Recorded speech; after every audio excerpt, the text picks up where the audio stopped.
Welcome to Whiskey with a Werewolf Hunter. I'm Brian Easton, author of the Autobiography of a Werewolf Hunter series. Tonight we are having a whiskey that is near and dear to the heart of Sylvester Logan James, who is, of course, the protagonist, main character in my books.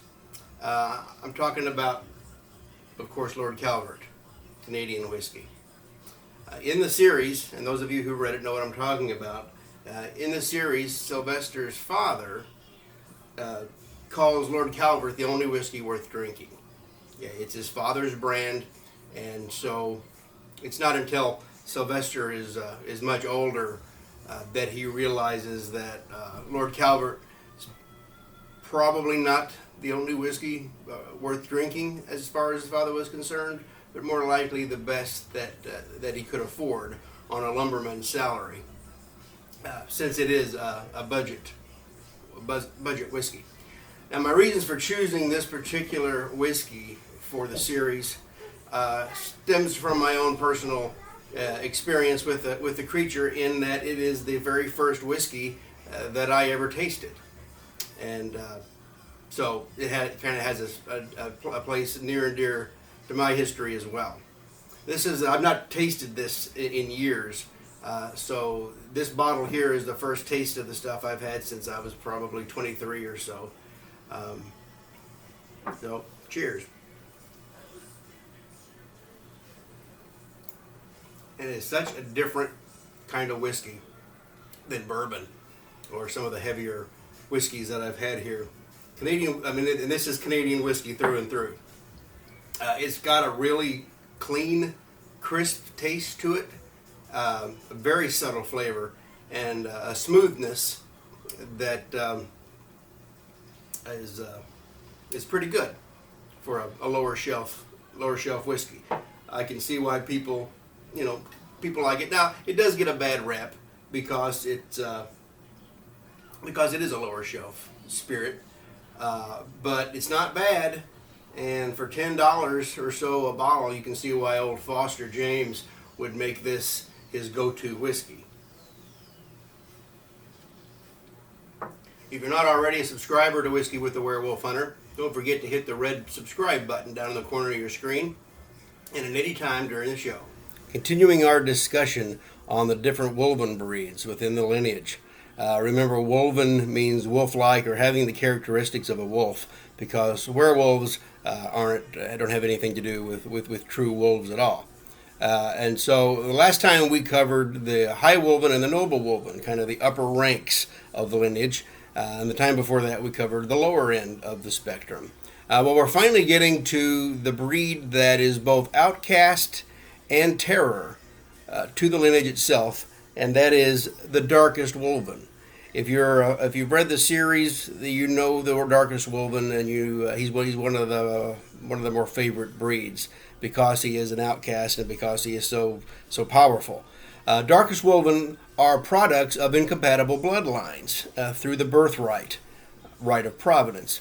Remember, the birthright is when a wolf is literally whelped or born into the lineage. So this bad blood, as we discussed a few weeks ago when talking about the Omega wolves, is also responsible for that breed of Wolven. The least wolf or the Omega wolf, these incompatible bloodlines. But it also can create the Darkest Wolven. It kind of goes in the opposite direction. And when it does, it kind of creates this permanent static transformation in the individual who is born. Sometimes they are actually born at full ascension and just grow. Sometimes they're born human, and whenever they change, whatever that may be, that's it. They are perpetually at full ascension, and they're gigantic. One of their attributes is gigantism, madness, berserker tendencies, and a tolerance to silver, which is second to none. Now, Sylvester Logan encounters two of these creatures, two of these Darkest Wolven, at two different times during the original trilogy. And both of them, he'd put enough silver bullets into in buckshot to choke a rhinoceros. But thankfully, Darkest Wolven are also mules. They cannot reproduce. like their Omega cousins, can't reproduce. So what they crave, the Darkest Wolven, being outcast, being exiles from the lineage, they crave solitude and cold. So you'll find them in some of the coldest places on Earth. In Siberia, in the first book, and high in the Himalaya, in the third book. And they're so unlike, Darkest Wolven are so unlike the other werewolves, that SLJ actually fears them the most. And not just because they're practically unstoppable, but because being exiles from the lineage themselves, he hates them less than he hates the others. His hatred for the beast has always been more powerful, stronger than his fear of them. But in the case of the Darkest Wolven, he hates them less, and so he fears them more. So this is the part of the show we call Let's Talk Shop. And we've been working our way through the Monster Hunter's Code, which is a compilation of guidelines or points designed to help monster hunters make good decisions, keep them effective and on task. This was a collection of the points that I put down for Legends of the Monster Hunters anthology. So tonight's point is, don't take a monster prisoner for any reason. It rarely turns out well for the hunter. Now, hunters may take trophies, but they never take prisoners. Aside from the utter impracticality of devising a holding mechanism, some kind of a device that said monster won't find his way out of when you're not looking, aside from the Herculean effort that would be required to even take this thing alive while keeping yourself above ground in the process, aside from those things, if you're taking a monster captive, you're not doing your job. Your job is to kill monsters as a monster hunter. Hunters kill. Trappers trap. But trapping a creature, trapping a monster, is not the same thing as taking it captive. Because monster trapping is kind of a niche art form in and of itself. A skill. But the end result is always the same. It's termination. For the trapper, the final kill is just more tidy, usually, than for the hunter. And in a nutshell, if you don't intend to kill it, leave it to someone who will. The black market for monsters isn't so lucrative as the price of your soul, your safety, and your sanity. And don't misunderstand me, there are a handful of individuals out there who try to make a career out of this, capturing monsters alive and selling them to the highest bidder, make a very brief and tragic career out of this. But they're not monster hunters. A good monster hunter will always do his best to stay alive, if for no other reason than to kill more monsters tomorrow. Okay, so tools of the trade. We've been going through the arsenal of Sylvester Logan James. We started with his Damascus steel Bowie knife, which is not Damascus or steel at all. It's meteoric iron. Then we went on and we looked at his rifle, and this last week we looked at the 45s that he carries. And so that brings us tonight to his scattergun. Now, Sylvester has a 10-gauge double-barrel scattergun with outside hammers, or rabbit ear hammers. In the book, he buys this. I think he buys it at a gun show, and the stock of the thing has the word sounder scratched into it. He cuts the stock off to make a pistol grip, but keeps the name. All right, so this is my 10 gauge, and as you can see, it doesn't have the outside hammers like sounder does, and it is quite a bit longer than sounder. Sounder is the barrels are cut off here flush with the forearm, making it highly illegal, of course. So any sawed-off shotgun with a barrel length less than 18 inches or 26 inches overall will get you into a world of trouble. Anyway, this particular weapon was manufactured as a goose gun, as most 10 gauges are for bird hunting. And this one was made by a company called Mercury, and it originally had a 28-inch barrel.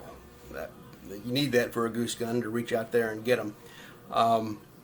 And of course, it had a stock, and this one was made into a pistol grip.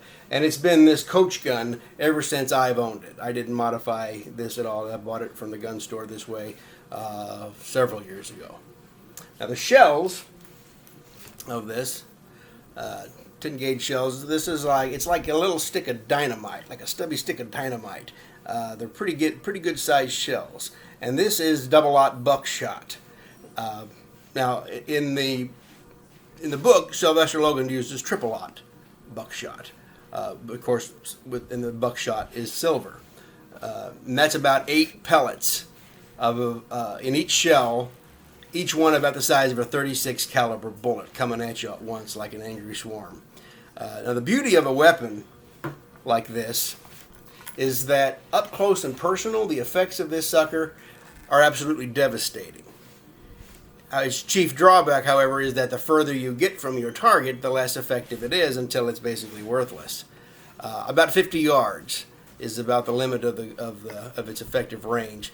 At that pace, you could still disable a man. It has a dispersion of about 8 feet at that range. You can still disable a person, but that's pushing it. However, at point blank range, it's Katie bar the door. So Sylvester Logan dispatches the Darkest Wolven, we were talking about that earlier, the one in Siberia, in the Soviet Union, after it had withstood a whole onslaught of silver bullets from his 45s as well as the Frontier Guardsman's AK-47. He finally dispatches that Darkest Wolven by placing both of these barrels at once into the base of the Darkest Wolven's skull. He's actually, as I remember, he's actually riding it. He's got his heels cinched into the thing's side, and he's pulled up sounder, like I said, which is quite a bit shorter than this, and he cinches those barrels up there and blows the thing's head to pulp, which is a kind of a dramatic scene and one of the most memorable, I think, from the first book. Now, this is a heavy brute of a thing, weighs almost 10 pounds, so it's not something meant to be quick on the draw, like a pistol. Nor is it any good at long range at all. Now, the scattergun is good for dealing with angry lynch mobs, crowd control, or the like, or if you need full power brought to bear, all here, right now. Well, the last time that we were together, I opened up the contest for our sign-off slogan, offering as a prize this extra large Whiskey with the Werewolf Hunter t-shirt. And if you weren't with us last week, what I was talking about is some kind of a sign-off tagline or slogan that we can use here at the Werewolf Bar when we say goodnight. Like Casey Kasem's "Keep your feet on the ground and keep reaching for the stars" kind of thing. And since I opened that contest up, I've had several different suggestions that have come through, and I've liked something about all of them. I've had a lot come through here on YouTube in the comment section, and I've had a couple of private messages sent to me on Facebook with different ideas for the sign-off slogan.